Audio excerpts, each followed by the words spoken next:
네, 안녕하십니까. 가슴명상센터 하트러브입니다.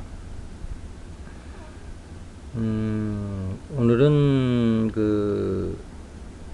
그리스도 수행법에 대해서 좀 말씀을 좀 드릴까 합니다. 근데 이제 항상 제가 말씀했다시피, 어떤 전체적인 윤곽을 알고, 그 다음에 이제 그 안에서 구체적인 어떤 지점에서 이제 수행이 이루어질 때 전체 속에서 이 수행법이 차지하고 있는 위치를 인식하면서 수행하는 게 대단히 중요하거든요. 우선 일반인들은 불교와 기독교에 대한 그 차이도 정확히 모를 뿐더러 차이를 모르면서 오는 그 오해가 뭐냐면 자기가 이제 어떻게 해서 이제 처음에 불교를 들어갔단 말이에요. 인연에 의해서. 그러면 본인이 기독교를 심도 있게 알아볼 수 있는 기회가 이제 없잖아요.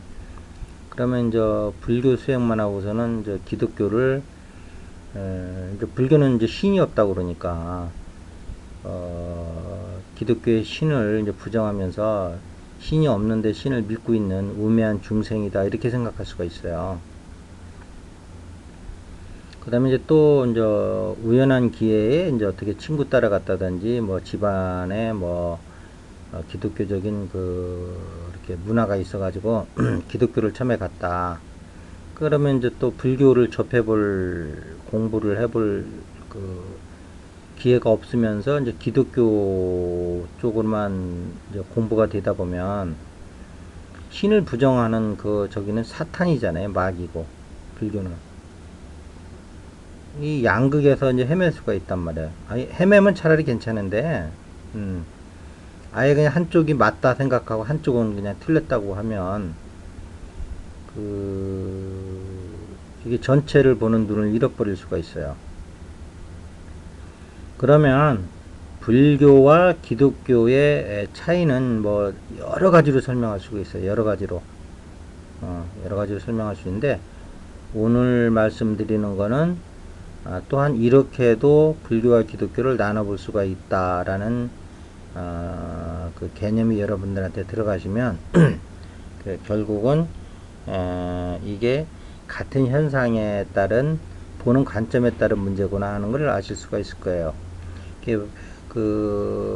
부타가 보는 세상과 예수가 보는 세상은 전혀 달라요. 사실은 같은 세상을 보는 건데 그렇다는 거예요. 다른 세상을 보는 게 아니고요. 예를 들면 우리가 이제 집이 있다. 그러면 이 집을 보는 눈이 이 부타와 예수님은 전혀 달라요. 어떻게 다른가 하면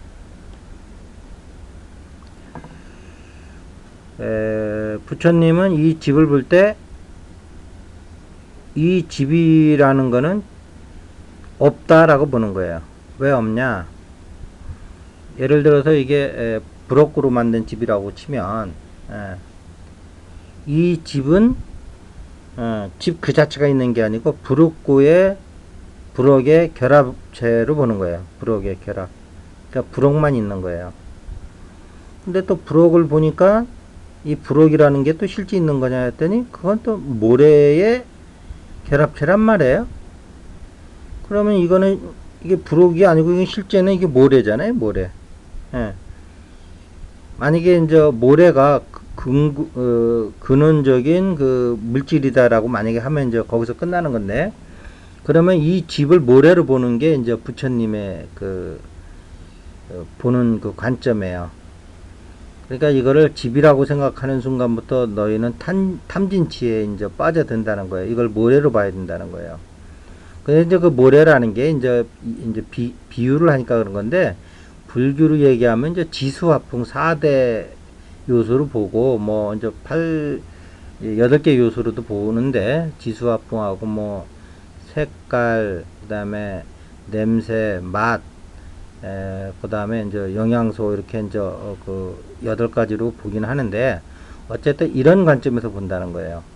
그러니까 세상의 우주 끝까지, 천체까지, 인간이 사는 지구, 몸, 뭐 모든 걸 포함해서 물질은 이 지수화풍, 색깔, 냄새, 맛, 영양소 이 8가지로 되어 있다는 거예요. 이것이 인연에 따라서 뭉쳤다, 풀어졌다, 뭉쳤다, 풀어졌다 하면서 예, 생멸을 거듭하는 것이고, 중생은 여기에 이게 실체가 있는 것처럼 예, 오해를 하게 되면 이제 탐진치가 일어나면서 이제 끝없는 윤회, 까르마를 쌓으면서 윤회에 들어간다. 이런 게 이제 그 불교의 관점이에요. 뭐 잘못된 건 없죠. 예. 이제 보는 관점에, 이런 관점에서 보면 맞는 얘기예요. 그 다음에 이제 집이라는 걸 여러분들이 이제 뭐 여러 가지로 이제 나눠보시면 되는 거죠. 뭐 먹는 거라든지, 있는 거라든지, 뭐 또 남자 여자의 관계라든지, 뭐 여러 가지를 봤을 때 다 이제 이런 구조예요. 이 모든 것이 이제 이게 8개 요소로 이제 결합되어 있는 거예요. 근데 예수님은 어떻게 보느냐, 이거를. 이 집이 있으면 예수님은 이거를 이 안에서 이루어지는 가정이라는 거를 드러내고 싶은 거예요. 이 차이 아시겠어요? 집만 있으면 뭐하냐고요. 현대인들은 집은 있지만 가정이 깨어진 집이 많잖아요. 가정이 불완전한 집이 많잖아요. 그러니까 하우스는 있는데 홈이 없는 거죠. 그런데 하우스가 있으면 그 안에 평화가 있는 가정을 하나님의 이름으로 작은 천국을 만들어내고 싶은 게 예수님이세요. 그것이 온 우주에 걸쳐서 확대되길 또 바라시는 거고요. 그래서 하늘에는 하나님께서 만들어 놓으신 거할 곳이 많다라는 말을 하시는 걸 보면 아시겠죠? 스케일이 이게 범우주적이에요. 그러니까 한 분은 만환경적 사고를 보시는 거고요. 예수님은, 그 다음에 불교는 현미경적 사고를 보는 거예요. 이렇게 딱 좀 자기 나름대로 개념을 갖고 보면 이 안에 다 들어오거든요, 사실.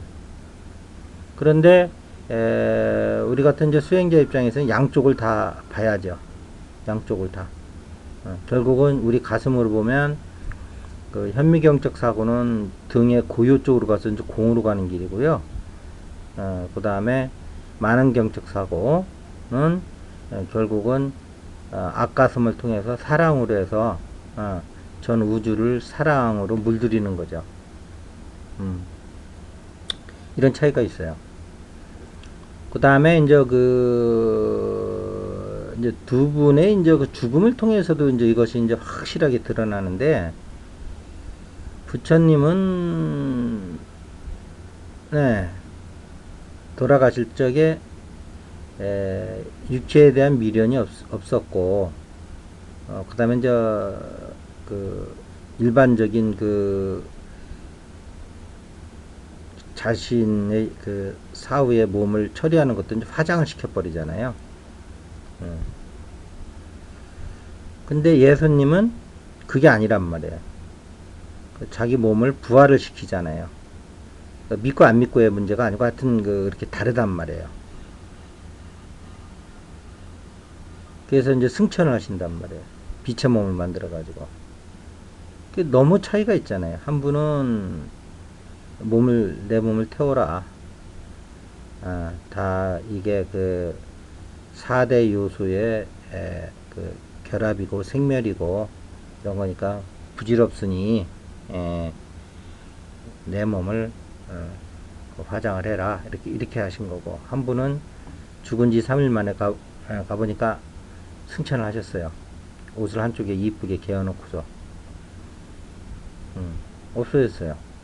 몸이. 자, 그래서, 이러한 어떤 그 빛의 몸에 대한, 그러한 가능성을 남겨두시고 가신 게 이제 그 예수님이란 말이에요. 그래서 이제 그리스도 수행법이라 그러면 이제 이 만환경적 사고를 통한 빛의 몸을 통해서 빛의 몸 이제 우리 육체 물질이라는 게 이게 이제 뭐 그리스도다 뭐 부처님다 이걸 떠나서 보더라도 이게 3차원 시공에 갇혀 있잖아요. 그래서 가슴명상센터로 올라오려도 부산에서 이제 차를 타고 오셔야 되고 이제 이런 어떤 그 물리적인 거리에 대한 구속도 있고요.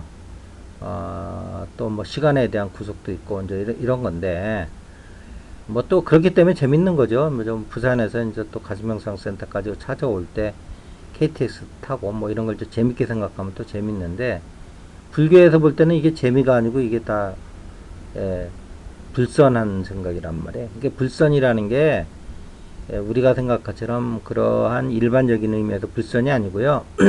진리적이지 않다 이 말이에요. 진리적이지 않다. 기차를 타도 기차를 탔다고 보시면 안 되는 거예요. 공으로 보고 그걸 4대 요소의 결합으로 봐야지. 그랬을 적에 이제 우리가 탄중치를 빠져나가는 거예요. 자, 그래서 이 이제 빛의 몸을 이제 하는데 우리 이제 성경책에 보면 이제 예수님이 신의 아들로 이제 그 인간의 에고들에 의해서 사실대로 이제 그려지질 못하고 신의 아들로 하다 보니까 예수님 수행법이 다 빠져버렸단 말이에요. 예수님 수행법이 들어가면 신의 아들에 대한 그 어떤 신앙적인 그 요소에 이제 그 일치가 되지 않으니까 절대적인 인간으로 만들어야 될 필요가 있었단 말이에요. 그 그리스도 어떤 그 체계 안에서 이제 그 생존하는 사람들의 입장에서 보면 그래서 이제 이게 다 없어진 거예요. 신의 아들이면 왜 처음부터 왜 저 신의 아들이지? 그 강야는 왜 들어가서 40일 동안 단식을 하시고 마귀의 유혹을 왜 받습니까? 완벽한 신의 아들이면. 비록 신의 아들이라고 100번 1000번을 양보해서 그렇다 치더라도 나는 보편적인 원리에서 이제 그 이해를 하는 건데 일반인들처럼 그 어떤 특수적인 그런 어떤 신의 아들이라고 인정을 해도 일단 육신의 옷을 입고 오면 육신의 그 누에 따를 수밖에 없는 거란 말이에요. 그러니까 그 육신을 벗어나는 그 수행법이 반드시 필요한 거예요. 하나님은 누구에게나 다 똑같은 원리를 적용하시는 보편적 원리적인 면도 있거든요. 인격적인 면도 있지만 이렇게 비인격적인 면도 있기 때문에 인간의 몸 밖에서는 보편적 원리로 적용하시는 분이에요. 그러나 인간의 몸 안에 들어와 있는 보편적 원리는 비인격적인 요소가 아니고 인격적 요소로 변해버려요. 여러분들 이걸 잘 알아야 돼요. 그래서 이걸 그리스도라고 한단 말이에요. 그러니까 우리 하나님이 몸 밖에 있으면 자연의 원리로 이제 있는 거고요. 우리 인간의 몸 안에 있는 그 자연의 원리는 변해서 인격적인 하나님으로 변해서 그러기 때문에 우리 인간이 인격적인 요소가 있는 거예요.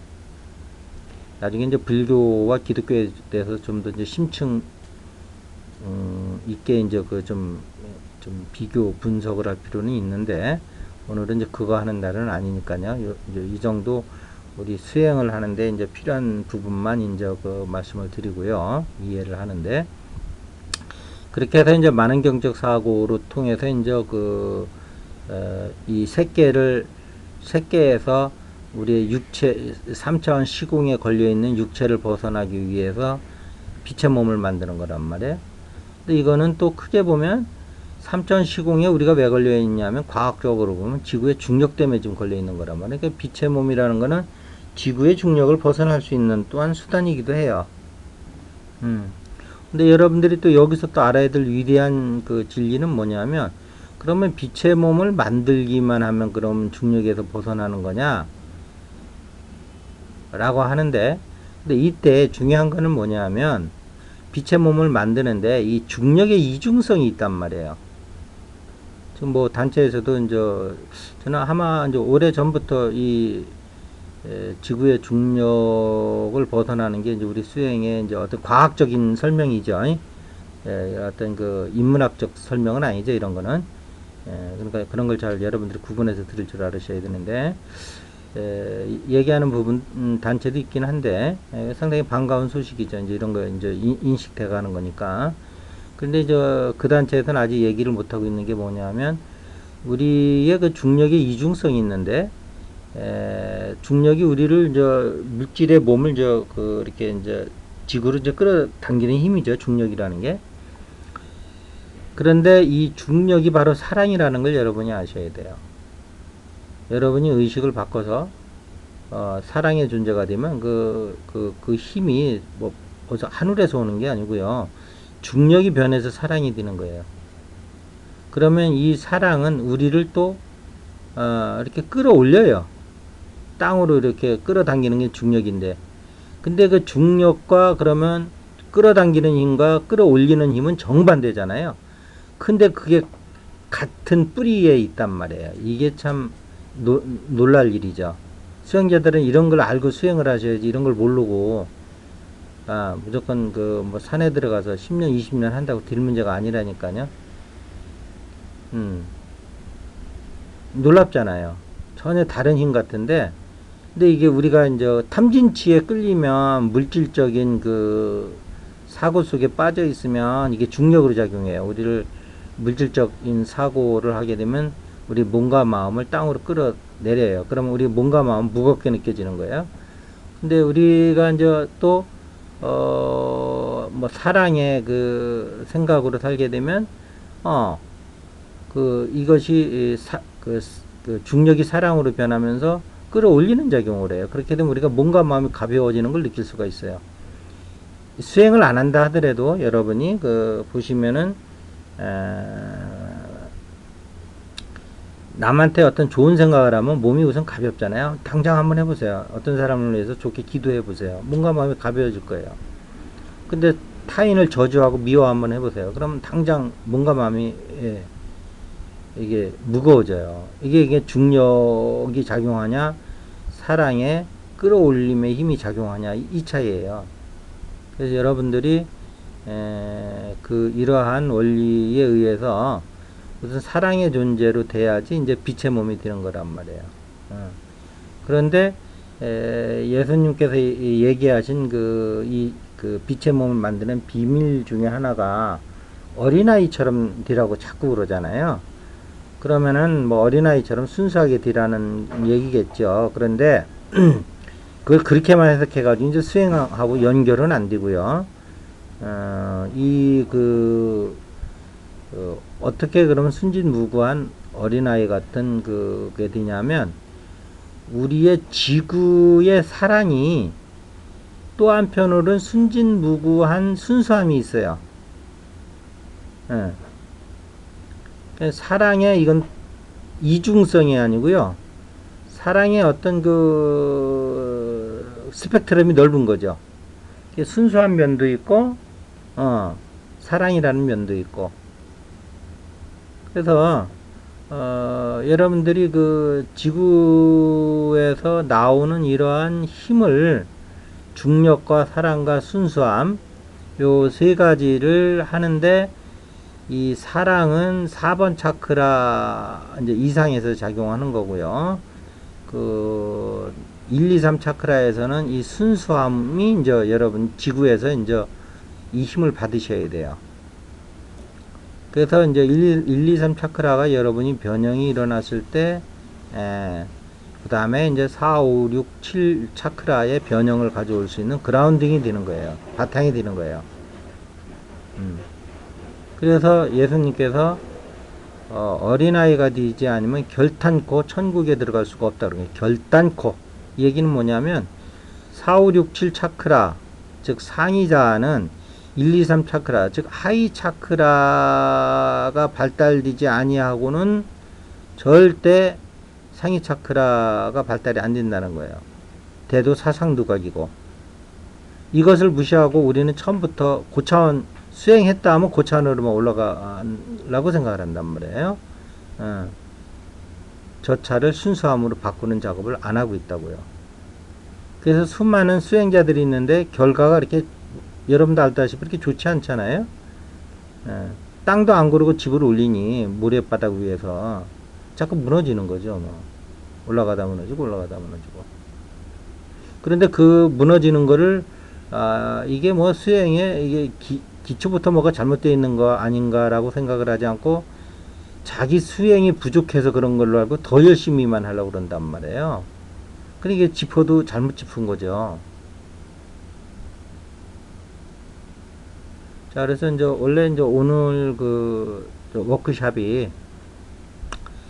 어린아이의 그 이제 그 순수함으로 돌아가서 하이 차크라를 개발하고 또 상위 차크라와 연결시키는 이런 워크샵을 하는데 이런 워크샵에서 얘기하고자 하는 그런 원리들은 이러한 그 불교, 기독교에부터 구분을 하시면서 또 이제 그것을 차이를 아시고 세계에서의 물질의 세계에서 빛의 세계로 더 진화해 나가는 공으로 들어가는 불교 수행도 당연히 해야 되지만 그런데 그거는 이제 마음 공부라고 생각을 하시고요. 이제 우리 마음은 몸에 또 이제 이렇게 그릇에 담겨 있어야지 그 역할을 하는 거니까 우리 몸을 빛의 몸으로 만드는데 빛의 몸을 만드는 거는 이렇게 거시적으로 매크로적으로 지구, 뭐 우주 이런 것까지 전부 연결되어 있단 말이에요. 현대 과학에서 우리 인간의 몸은 그 우주의 그 모든 물질적 요소가 다 결합되어 있는 별의 아이라는 그러한 것에 대해서는 이견이 없잖아요.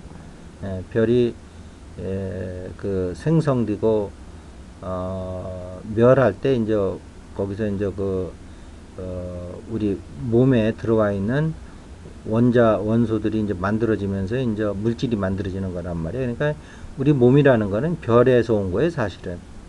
그러면 이제 이게 이제 그 세계는 이 인간으로부터 우주까지 전부 연결이 돼 있는 거예요.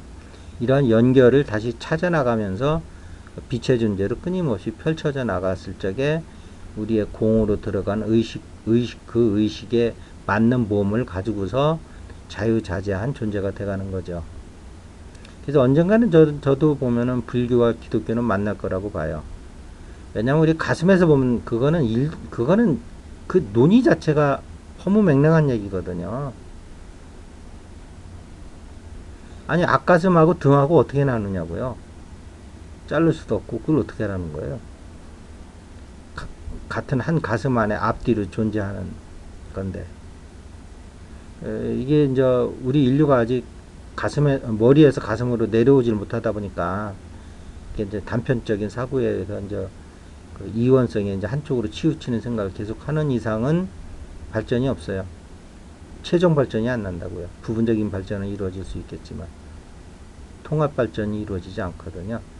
자, 그런 의미에서 여러분들이 깨어계신 분들은 좀 더 넓은 이해를 가지고 모든 걸 수용하면서 받아들이면서 공으로 또는 사랑으로 이 나가는 양쪽 길을 동시에 다 취하면서